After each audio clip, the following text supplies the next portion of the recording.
So, no.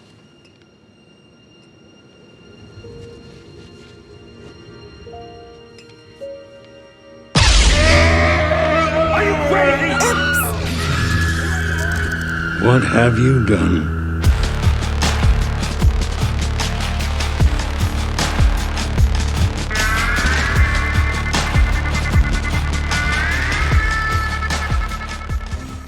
Now, just to be absolutely clear, I never liked the idea of witches being in Star Wars from the beginning. Yeah, I watched Clone Wars. Yeah, I enjoyed it for the most part. Really liked Asajj Ventress. Probably my favourite villain in the whole show.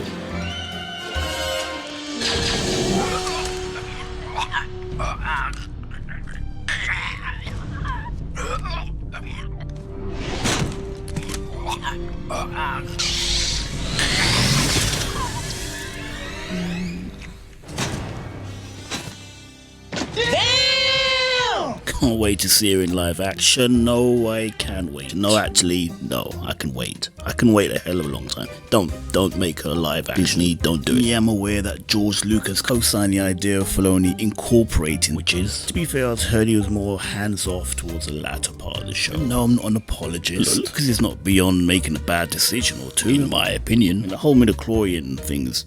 No. Not when it had already been explained perfectly by Obi-Wan Kenobi. It's an energy field created by all living things. It surrounds us and penetrates us. It binds the galaxy together. Then again by Yoda himself. For my ally is the Force, and a powerful ally it is. Life creates it, makes it grow. Its energy surrounds us and binds us. Luminous beings are we, not this crude matter. Some things are better left to the interpretation of the audience. I never liked Lucas's idea of Anakin not having a father, not addressing that adequately in the movies. It just raises too many questions. Sorry. Jordan had a father, right? R.I.P. to the guy. Point is, why can Anakin just have been, really, really good? Like Maverick good. That happens every now and again. Okay, I'm going off on a tangent here. This isn't about George Lucas. Hasn't been since 2012. It's about the state of Lucasfilm today. Do you know what? As much as I've had hang-ups about creative decisions the guy has made in the past, nothing, and I mean nothing, compares to the buffoonery on display here, both in front of and behind the camera, in this abomination of a Disney Plus series.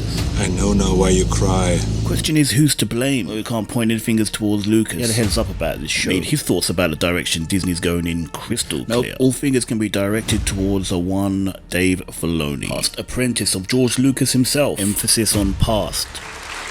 We have to be a part of this change, at least I feel. Rey, she impresses Han Solo. He's like the guy's guy, impresses him, impresses everybody in the audience. She goes up with Kylo Ren, she punks him right away. Like he's supposed to be this great guy, wiped out all these people. I don't know. She took that lightsaber and was like, I'm gonna take you out. And she did.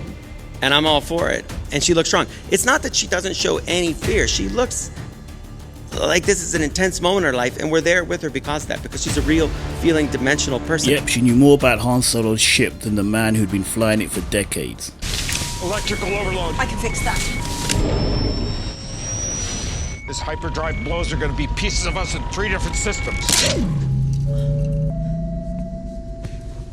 What'd you do? I bypassed the compressor. She took out Kylo Ren, Sith master in waiting, with a lightsaber. First time she'd ever fought with one.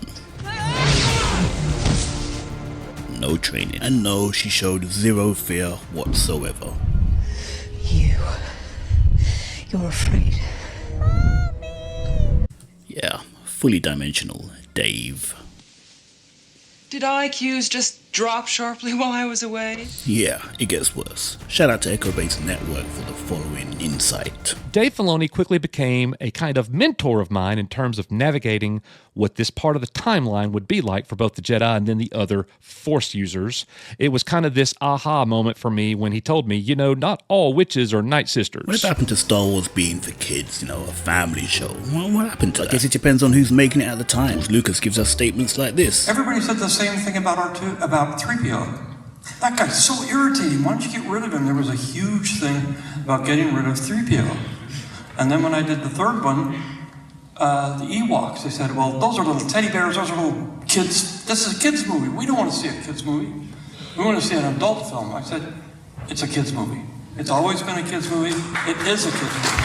Say what you want about the guy, he says what he means and means what he says. Day dot, he's been crystal clear who the demographic for this IP has been. He's been consistent to the very end. Negative feedback be damned. Funny enough, Filoni too has made a similar statement. And we just created this character, and there was this funny assumption by a lot of people, because the older fans, they're complaining, why is this, you're making it for kids. That's the funniest thing anybody ever says to me, you're making Star Wars for kids. I'm like, yeah, okay.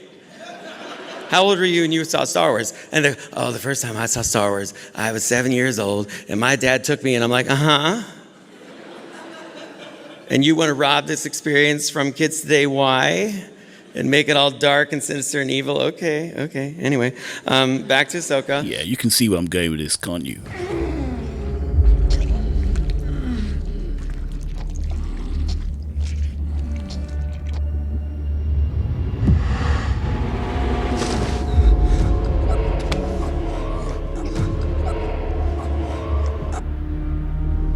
Waiting for you.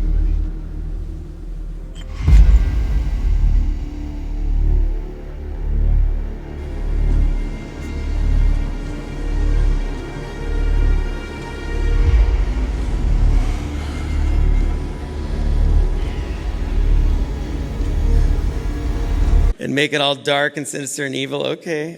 Anyway. Clearly, somewhere along the line, this guy Was seduced by the dark side. some would say quite literally, considering who the guy is married to. No doubt being his initial reasoning to including them in Star Wars. What people do for love. I love you, Pumpkin. I love you, honey bunny. Everybody be cool, this is a robbery! Now, some people predict that Kennedy's future plans going forward is to have them take center stage as new heroes of the galaxy, relegating our regular Jedi to nothing more than defunded has-been nobodies. You know what? You better believe it. Force truly will be female. It's left a bit. Now, whether or not Kennedy gets to do that depends on just how deep Disney's pockets go. I mean, regardless of who's funding them, they're losing money left, right, and center. Speaking of, we have the Acolyte, Season 1, Episode 3, which I chuckily refer to as Wife's a Witch and Then You Fry. And yes, I came up with that all by myself. And look, if you're watching the show and you dig it, that's down to you. Your prerogative. Just giving you my opinion. Okay, let's go. Story picks up 16 years in the past. So I'm thinking, we're going to find out why Dookie Howser on crack committed seppuku last week. Should be interesting. Sure. We find ourselves on Brendok, or in Brendok. I've no idea if it's a place or a planet. See the young twins chilling out in a local forest, force pushing and pulling space butterflies, as you do. There's no TikTok to access. Naturally, May being a psychotic one takes things too far. And is scolded by her sister, Why do you always have to do things like that? proving there has always been something not quite right with May. Oh, and that poison bush that was used to kill the Jedi last week, playing directly right underneath the tree itself. Are you crazy?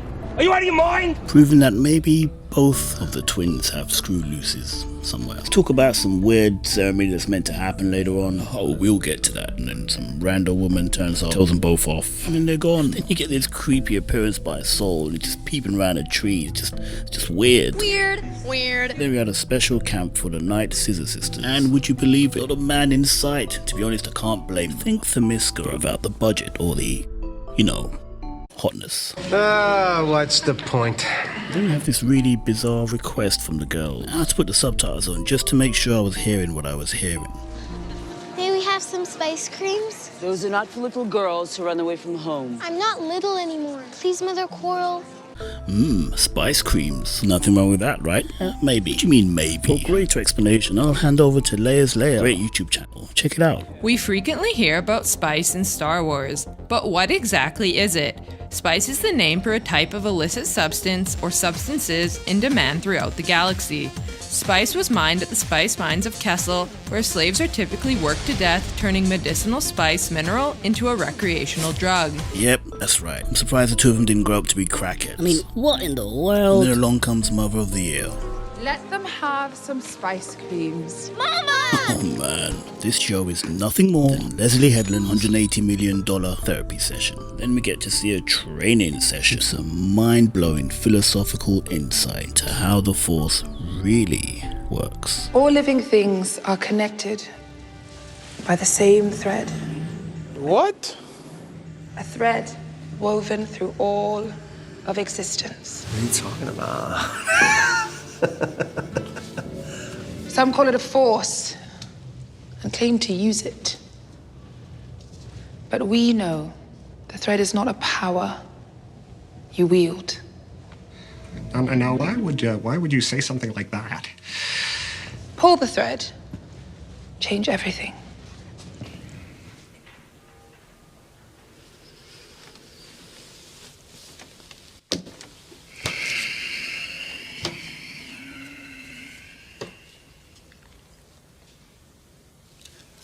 What in heaven's name are you talking about? What are you kidding me? This chick is cooking, man. Mama Scissors is cooking. You thought you understood everything on how the Force works. You know nothing. That's right, because the Force is now a thread. When you pull it, stuff happens. What exactly? Who knows? Who cares? Just gotta make sure you pull it. Then we get a practical demonstration. Plays out more like some kind of dumb video game without the fun.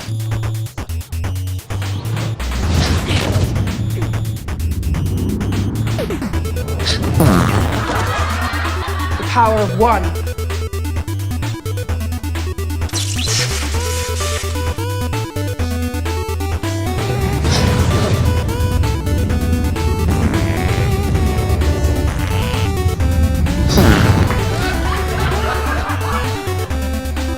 The power of two. And tonight, at the ceremony, you will experience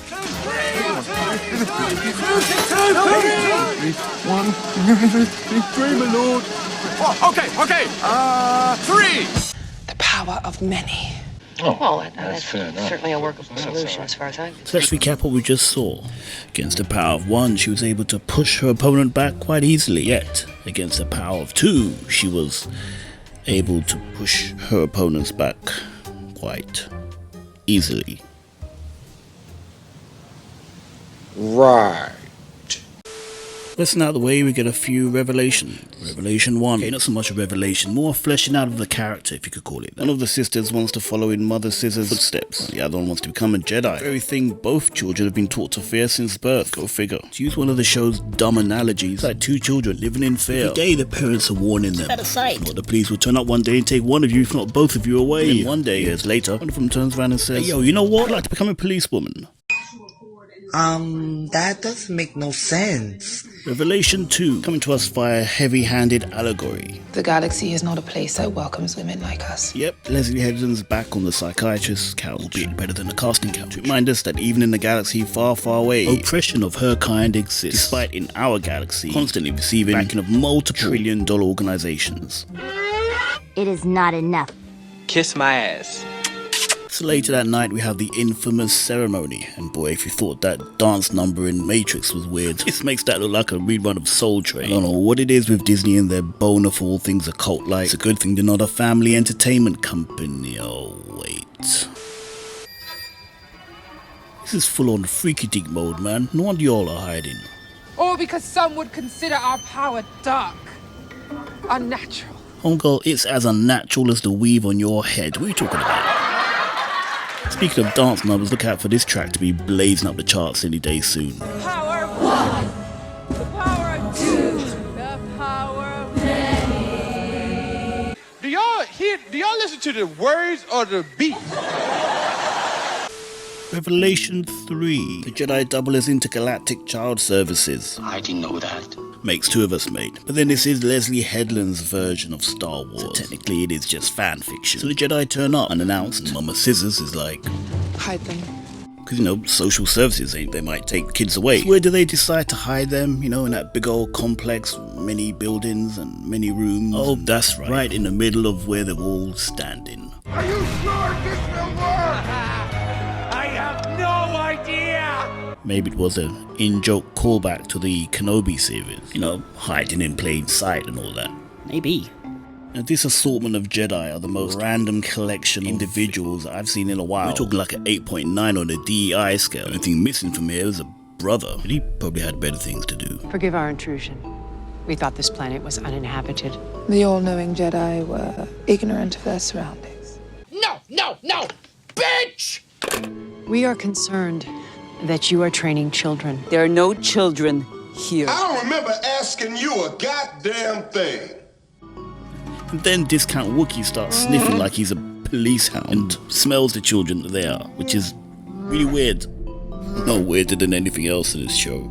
I've said it before, Leslie Hedden can't write for Where is their father? They have no father. Ooh, whatever could they mean? Well, that'll be revelation number 4. I did not bring the girls into this world so we could lose them to a bunch of deranged monks. It is not your decision. I carried them.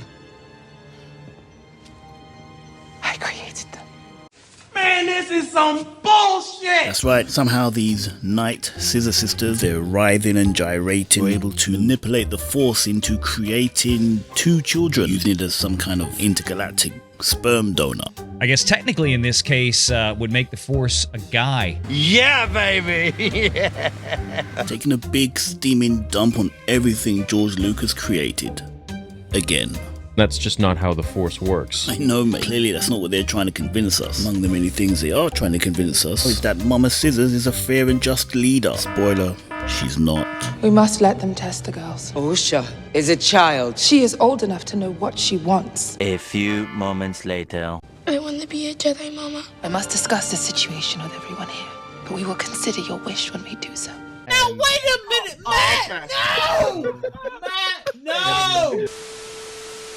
The Republic lost. Brendok is not a part of the Republic. You cannot deny that Jedi have the right to test potential Padawans. I don't know, these kids look a little old to me. A lot older than Anakin was, anyway. How did he get on when Qui-Gon requested he be trained? No, he will not be trained. He is too old. Wait a minute, he's what? He is too old. Okay, I didn't quite hear you. He's what? He's too old. So how come these lot think... They want to take our children! Of course, because it's Leslie Hedlund fan fiction, and that woman did 0 homework. Jedi do not take children. Hold your tongue or I cut it out for you! Yeah, dude should have lit her up right there and then. Not gonna lie, that's what I would have done. You're witches and you're carrying like you're the Jedi. Don't get it twisted. Man, this entire show, director, the writing team, Filoni, Kennedy, man, all y'all are evil. And you're trying to make evil the norm. Get the fuck out of here. So you hijacked a franchise with the old in with the new, built-in fan base. Bigger than you can imagine. Biggest in Hollywood. Golden goose. Easiest cash cow imaginable. You're not after money, are you? It's really been taken care of for you. You're pushing the message. Your agenda. In your own words. I hope that it will excite Star Wars fans and feel faithful to what already exists, but I also hope that it invites new fans and indoctrinates them into what I love. Interesting word, indoctrinate. To often repeat an idea or belief to someone until they accept it without criticism or question. Sounds like your average cult to me. Wow, that sounds like a really good deal. But I think I got a better one. How about I give you the finger? Now, you may think you've won because of the many headlines reading Star Wars is dead. Boys have relinquished their control. So now you can go all in, shape it into whatever perverted direction you want it to go in. The truth of the matter is you only killed Disney Star Wars. The real Star Wars lives on, continue to live on. Books, comics, discussions, memories. Each Disney Star Wars project has been a photocopy of the previous one. What you have now, Leslie, is a copy of a copy of a copy of a copy. Each one getting weaker and weaker while the viewership's dropping. Can't even keep up. The IP is worthless so long as Disney's name's attached to it. As for Disney, even the stock is dropping hard. Days away, House of the Dragon will be released. It can absolutely annihilate every fake narrative you've built around this miserable excuse of a show. It can embarrass you in ways you haven't even thought of yet. Oh, you think your ratings are down now? Like the dumb crook who was sold to counterfeit Mona Lisa. You now discovered it's not real or worth anything. Now you're shopping it around trying to find a buyer. Drum up some interest. Yeah, good luck with that.